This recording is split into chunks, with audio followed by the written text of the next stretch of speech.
पूर्वी वर्धमान में road show के दौरान जेपी नड्डा ने भी ममता सरकार पर निशाना साधते हुए ये कहा कि दूसरे चरण में ममता के खिलाफ ही बंगाल की जनता वोट करेगी।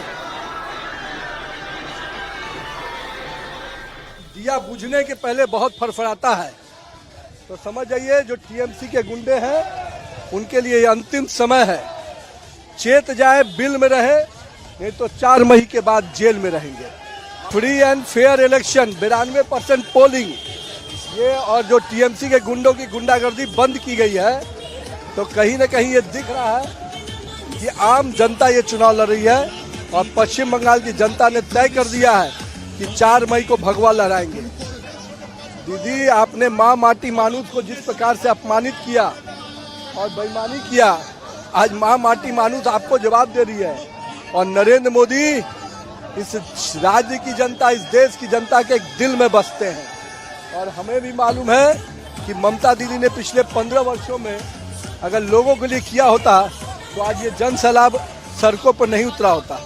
दूसरे फेज में भी लोगों ने एक तरफा मत भारतीय जनता पार्टी के पक्ष में और ममता जी के खिलाफ देने का अपना निर्णय ले लिया है। तोलाबाजी के खिलाफ, कटमनी के खिलाफ, सिंडिकेट के खिलाफ, बालू माफिया के खिलाफ और बालू माफिया के साथ साथ कोयला माफिया, इन सब के खिलाफ और जो महिला उत्पीड़न हुआ है उसके खिलाफ यहाँ की जनता स्पष्ट रूप से भारतीय जनता पार्टी को वोट देने के लिए आतुर है।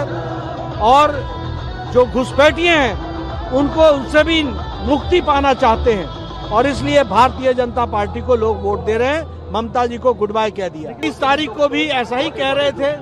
जब शाम हुई 23 तारीख को तो आपको पता चल गया कि 152 में 110 सीटों पर बीजेपी स्पष्ट रूप से लैंडस्लाइड विक्ट्री के साथ आ रही है। और 29 तारीख को भी एक ऐसा गजब देखने को मिलेगा, एक वेव है भारतीय जनता पार्टी के पक्ष में। तो बीजेपी के तमाम दिग्गज नेता ममता बनर्जी और टीएमसी सरकार पर गुंडों को शह देने और सिंडिकेट राज चलाने का आरोप लगा रहे हैं। तो ममता बनर्जी के भतीजे अभिषेक बनर्जी ने एक बार फिर से बीजेपी और चुनाव आयोग में मिली भगत का आरोप लगाया। अभिषेक बनर्जी ने कहा कि डायमंड हार्बर में चुनाव अधिकारी और बीजेपी उम्मीदवार की एक होटल के कमरे में गुपचुप मीटिंग हुई थी, लेकिन उस मीटिंग को पुलिस ने एक्सपोज कर दिया।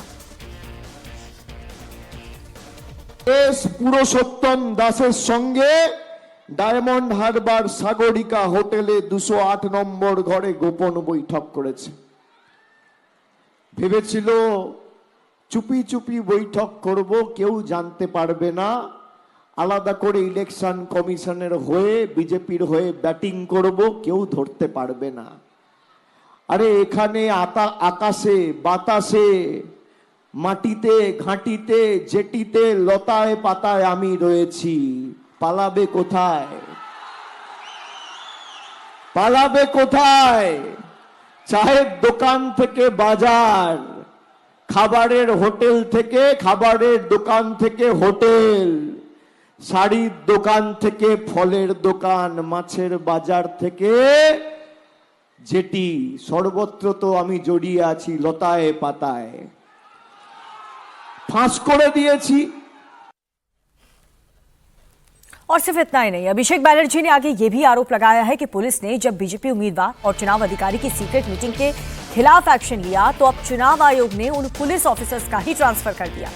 अभिषेक ने कहा है कि इससे बीजेपी को कोई फायदा नहीं होने वाला है, क्योंकि 4 मई को जब रिजल्ट आएंगे तो डायमंड हार्बर की इन सीटों पर जीत का मार्जिन पहले से कहीं ज्यादा होगा।